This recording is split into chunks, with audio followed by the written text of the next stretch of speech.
Hi there, Galen here, design team member for Unity Stamp Company.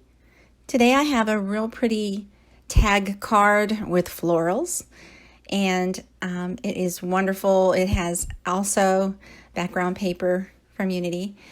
This is a set. It's a uniquely Unity set, and it's inspired by the Ange Mag line, inspired by sentiments and images that the owner, Angela Magnuson, tends to gravitate to, and now she's sharing it with us in Uniquely Unity. It's a monthly membership kit, and it's just wonderful. This is the first one in this new series.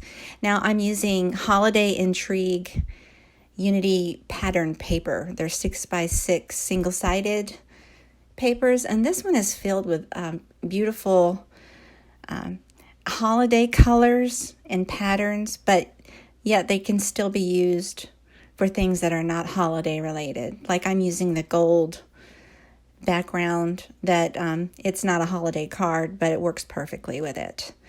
So I think some of these other ones, the plaids and stripes and polka dots, can be used for any time of year. It's a real pretty set.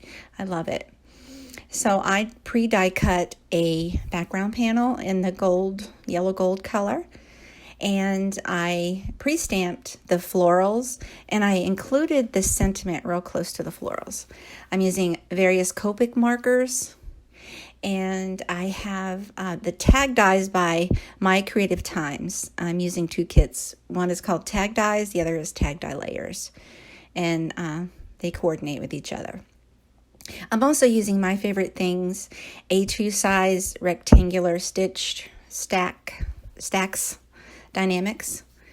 And so I began, I stamped with color-friendly, Copic-friendly ink. You can use any markers. You can use watercolor, color pencils, whatever you like. I chose to use Copic markers for the coloring on this. You don't have to. You just have to make sure that your ink that you're stamping with coordinates with whatever color medium you're using. So I added a darker gold this time towards the center, and I came out with lighter yellow shades. Now I'm adding a darker teal color towards the edges. Usually I go from light to dark, but you can go dark to light too. This time I'm mostly going dark to light. So I just wanted a darker, not a solid outline, but sort of a sketchy dark outline. And I come in with a lighter shade of teal around those areas. I try to get most of the flowers colored with alternating colors. Now I'm using a lighter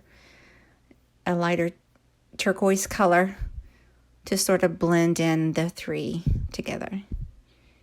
And I love how it turned out. I wanted the yellow background to coordinate with the yellow and the flowers, and this paper pack is perfect for that.